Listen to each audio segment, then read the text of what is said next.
کیا آپ جانتے ہیں کہ ایران میں حکومت نے ہزاروں سیاسی قیدیوں کو سال 1988 میں بغیر کسی قانونی سماعت کے قتل کروایا تھا؟ یہ وہ ملک ہے جہاں سیاسی نظریات کا اظہار جان لیوا ثابت ہو سکتا ہے اور حکومت مخالف آوازیں صدیوں پرانی تہذیب کے سائے میں دبتی رہتی ہیں۔ اور سب سے حیران کن بات، لوگ عام طور پر ایران کو صرف ثقافت یا قدیم تاریخ کی وجہ سے جانتے ہیں، مگر وہاں سیاسی خوف اور سچائیاں ابھی بھی پردے میں چھپی ہیں۔ ایران مغربی ایشیا میں واقع ایک اہم ملک ہے جو ایشیا کے مغربی حصے یعنی مڈل ایسٹ میں واقع ہے۔ اس کی سرحدیں پاکستان، افغانستان، ترکی، عراق، آذربائیجان اور آرمینیا سے ملتی ہیں، جبکہ جنوب میں خلیج فارس آتا ہے۔ ایران کے پرچم میں سبز، سفید اور سرخ رنگ شامل ہیں جو اسلام، امن اور قربانی کی علامت سمجھے جاتے ہیں۔ نقشے میں ایران ایک اسٹریٹجک مقام پر نظر آتا ہے جو ایشیا، یورپ اور عرب دنیا کو آپس میں جوڑتا ہے۔ ایران دنیا کی قدیم ترین تہذیبوں میں سے ایک کا مرکز رہا ہے جس کی تاریخ ہزاروں سال پرانی ہے۔ یہ ملک اسلامی انقلاب، سخت قوانین، جدید سیاست، قدیم ثقافت، نیوکلیئر پروگرام اور عالمی طاقتوں کے ساتھ تنازعات کی وجہ سے خاص طور پر مشہور ہے۔ ایران ایک ایسا ملک ہے جہاں قدیم تاریخ اور جدید تنازعات ایک ساتھ چلتے نظر آتے ہیں اور یہی اسے دنیا میں منفرد بناتا ہے۔ ایران کا دارالحکومت تہران ہے جو ملک کا سب سے بڑا شہر، سیاسی، معاشی اور ثقافتی مرکز بھی ہے۔ ایران کی آبادی تقریباً 8 کروڑ 90 لاکھ سے زائد ہے جو اسے مشرق وسطیٰ کے سب سے زیادہ آبادی والے ممالک میں شامل کرتی ہے۔ ایران کا کل رقبہ تقریباً 16,48,195 مربع کلومیٹر ہے، جس کے لحاظ سے یہ دنیا کے بڑے ممالک میں شمار ہوتا ہے۔ ایران کی سرکاری کرنسی ایرانی ریال ہے، تاہم عام مارکیٹ میں تومان کا لفظ بھی استعمال کیا جاتا ہے۔ ایران کی قومی اور سرکاری زبان فارسی ہے۔ اس کے علاوہ دیگر زبانیں بھی بولی جاتی ہیں جیسے آذری، کردی، عربی، بلوچی۔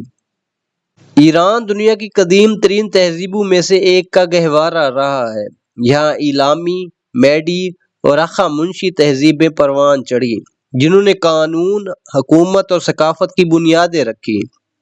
6 صدی قبل مسیح میں سائرس دا گریٹ نے ہخامنشی سلطنت قائم کی جو اپنے وقت کی سب سے بڑی سلطنت تھی اور مذہبی آزادی کے لیے مشہور رہی۔ بعد میں ساسانی سلطنت نے ایران کو علمی اور عسکری طاقت بنایا۔ 7ویں صدی میں عرب فتوحات کے بعد ایران میں اسلام پھیلا، مگر ایرانی زبان، شناخت اور ثقافت زندہ رہی جو ایران کی سب سے بڑی تاریخی طاقت سمجھی جاتی ہے۔ 1979 کا اسلامی انقلاب ایران کی تاریخ کا فیصلہ کن موڑ ثابت ہوا جس نے بادشاہت کا خاتمہ کر کے ایک مذہبی جمہوری نظام قائم کیا۔ یہی واقعہ آج کے ایران کی سیاست، خارجہ پالیسی اور عالمی کردار کی بنیاد بنا۔ ایران کی آج کی سوچ، طاقت اور مزاحمتی پالیسی اس عظیم مگر پرآشوب تاریخ کا تسلسل ہے جہاں قدیم تہذیب اور جدید سیاست آمنے سامنے نظر آتے ہیں۔ ایران کی ثقافت ہزاروں سال پرانی ہے جہاں قدیم فارسی روایات آج بھی جدید زندگی کے ساتھ زندہ ہیں۔ شاعری، ادب، فن تعمیر اور موسیقی ایرانی شناخت کی بنیاد سمجھے جاتے ہیں۔ ایران میں خاندان کو بہت اہمیت دی جاتی ہے۔ بزرگوں کا احترام، خاندانی بندھن اور مشترکہ فیصلے روزمرہ زندگی کا حصہ ہیں۔ مہمان نوازی ایرانی معاشرے کی ایک نمایاں خوبی ہے۔ ایرانی کھانا خوشبودار مصالحوں، چاول اور گوشت پر مشتمل ہوتا ہے۔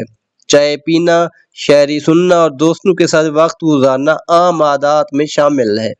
ایران میں سرکاری اور اکثریتی مذہب اسلام ہے۔ تقریباً 90 سے 95% آبادی شیعہ مسلمان ہے جو ایران کو دنیا کا سب سے بڑا شیعہ اکثریتی ملک بناتی ہے۔ ایران میں سنی مسلمان بھی موجود ہیں جن کی آبادی تقریباً 5 سے 10% ہے۔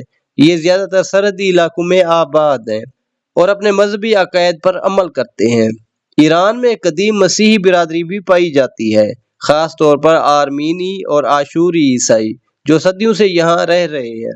یہودیت بھی ایران کے تسلیم شدہ مذاہب میں شامل ہے اور ایران میں مشرق وسطیٰ کی بڑی یہودی اقلیتوں میں سے ایک آباد ہے۔ ایران کی معیشت زیادہ تر تیل و gas, petrochemical, automobile, steel, cement, زراعت اور ٹیکسٹائل پر مبنی ہے۔ اس کے علاوہ دستکاری، قالین بافی اور فوڈ پروسیسنگ بھی روزگار کے بڑے ذرائع ہیں۔ ایران دنیا کے بڑے تیل اور قدرتی گیس ذخائر رکھنے والے ممالک میں شامل ہے۔ تیل کے ساتھ ساتھ تانبا، لوہا، زنک، سونا اور دیگر معدنیات بھی وافر مقدار میں پائے جاتے ہیں۔ ایران میں اوسط ماہانہ آمدن تقریباً 300 سے 500 امریکی ڈالر کے درمیان سمجھی جاتی ہے۔ ایران میں سڑکوں کا نیٹ ورک کافی وسیع ہے۔ موٹر ویز اور ہائی ویز بڑے شہروں کو آپس میں جوڑتی ہیں۔ بسیں اور کوچ سروسز عام اور سستی ہیں، اس لیے عوام کی اکثریت زمینی سفر کو ترجیح دیتی ہے۔ ایران کا ریلوے سسٹم ملک کے اہم شہروں کو آپس میں ملاتا ہے۔ لمبے فاصلے کے سفر کے لیے ٹرینیں محفوظ اور آرام دہ سمجھی جاتی ہیں۔ خاص طور پر تجارتی سامان کی ترسیل میں ریلوے کا کردار اہم ہے۔ تہران میں جدید میٹرو سسٹم موجود ہے جو روزانہ لاکھوں مسافروں کو سفر کی سہولت دیتا ہے۔ دیگر بڑے شہروں میں بھی میٹرو اور اربن ٹرانسپورٹ کے منصوبے تیزی سے ترقی کر رہے ہیں۔ ایران میں عوامی زندگی سخت قوانین کے ساتھ گزرتی ہے، مگر گھروں کے اندر لوگ بالکل مختلف، جدید اور آزاد طرز زندگی اپناتے ہیں۔ یہ تضاد واقعی چونکا دینے والا ہے۔ ایران میں سوشل میڈیا اور کئی ویب سائٹس پر پابندی ہے، مگر حیرت انگیز طور پر زیادہ تر نوجوان وی پی این کے ذریعے سب کچھ استعمال کرتے ہیں، یعنی پابندی بھی اور آزادی بھی۔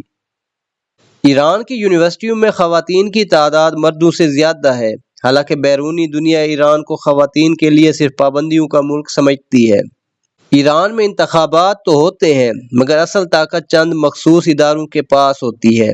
یہ سیاسی حقیقت بہت سے لوگوں کے لیے شاکنگ ہے۔ اور تمام نئے آنے والے دوستوں سے گزارش ہے میرے چینل کو سبسکرائب کریں اور بیل آئیکن ضرور دبائیں تاکہ دنیا کے ہر ملک کے چھپے سچ سب سے پہلے آپ جان سکیں۔ ملتے ہیں اگلی ویڈیو میں ایک اور ملک، ایک اور چونکا دینے والی حقیقت کے ساتھ۔